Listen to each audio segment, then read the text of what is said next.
Okay, we're gonna head in and take a look at this house. It's 5008 Alaska Street down here in the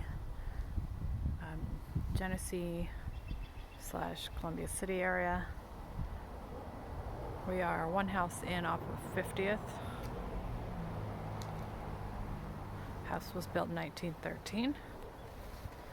We'll head on in. So this side of the house in the front is cedar shake siding, which generally has a long lifespan. I'm okay with that. Obviously there's some painting that needs to be done, scraping and painting under the eaves.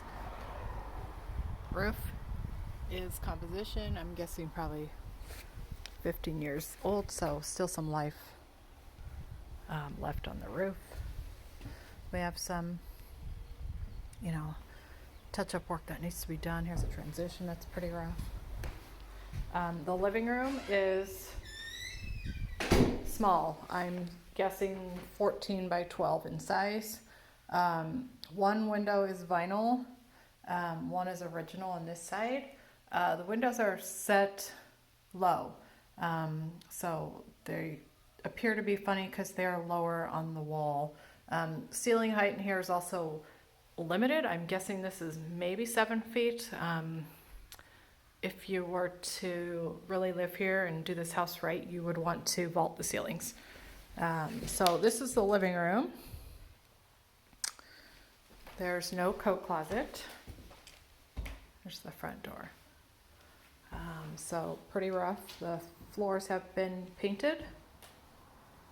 You can see some of the original trim at the bottom of the house. So kitchen will be next. Pretty basic. Older cabinetry that's just been painted, and then a tile top was put on at some point. There's no dishwasher. It's a pony fridge. There's no actual real fridge. So you would want to gut this. All these appliances are older. And if it was me living here, I'd move this sink over to the window. That would just make more sense. So you will notice there's no dining room in this house. Kitchen is sort of open to the living room through this pass-through, but it would make more sense to put in an island that would also serve as your dining room. We do have a little bit of sloping in the floor. If you look carefully in this shot, there's probably I'd say a 2-inch slope from the front to the back, from the left to the right of this kitchen. Off the back here is a tiny mudroom. This could be a breakfast nook, but again, very limited ceiling height. I'm guessing this is around 6'5" in ceiling height. One vinyl window here. This door leads out to the basement where the laundry is. And then you have a half bath on this nook for your guests.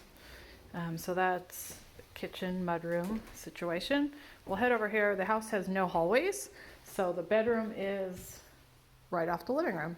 And it's a one bedroom house with a skylight, which is nice. The bedroom does have its own full bath. Teeny tiny sink. Again, this all needs to be gutted. Shower's completely not functional. Shower head is only maybe 5'5".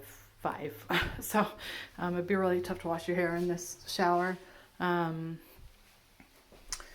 Go back into the bedroom here. Off to the right is the closet for clothes. Small closet, not large in size. And then off the front of the house is, I'm not sure what this is, a den, maybe a nook. There's no ceiling on it, and again, ceiling height very limited. I'm guessing maybe 6 feet in this room. The funny thing is it's also a little bit of a step down. It's about 2-inch step down here. Okay, we'll head out to the backyard, which is this way. So backyard is narrow and small, and not completely private yet from your neighbors. So you'd want to do some fencing. You can look right into your other neighbor. So it's more long and narrow. There is a brick patio on this side. You can see the state of the garage here is in disrepair. Probably want to redo that whole garage. A large cedar tree, which is coming towards the house, will need some trimming. The back of this house is asbestos shingles. These would all need to be removed, ideally. They're asbestos. Side of the house is half asbestos, half cedar on that side. Okay, we'll head back now into the basement. So here we have unfinished basement, has decent ceiling height, maybe 7.5 feet. So I actually do believe you could finish some of this out at some point. You would want to waterproof it, and the reason why is because I do see this white powder, which is called effervescence, and that does indicate that there is some amount of just transient water that comes through the concrete. It is also showing on this side of the basement. So in the basement, what I see is copper pipes, which I like. Those are the pipes you want to have in this house. So it does feed all the way over here into the kitchen. In the bathroom, you have some ABS pipes leading out to the sewer. Again, that's a plus. It's a Lennox gas furnace. That's a plus. That's a good brand. Bradford and White. It's the top of the line brand for your hot water tank. Heading over to the panel. At some point, it's a newer panel, it's a Square D, it's a Home Depot brand. I do see some Romex wiring, which is the yellow wiring, and I also see some knob and tube. So there isn't some amount of these wires called knob and tube that still exists in this home, which is very common for a home of this age. So yes, some potential down here to finish this out if you would like.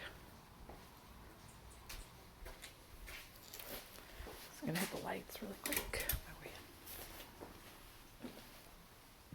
And then back outside, we're looking at the west side of the house, which is again those asbestos shingles, not ideal. So yeah, I do see that most of the windows are older, so would need to do some work in the window department. And also just to note, the basement is exterior entry, so you did have to go outside to get to it. Okay, thank you so much.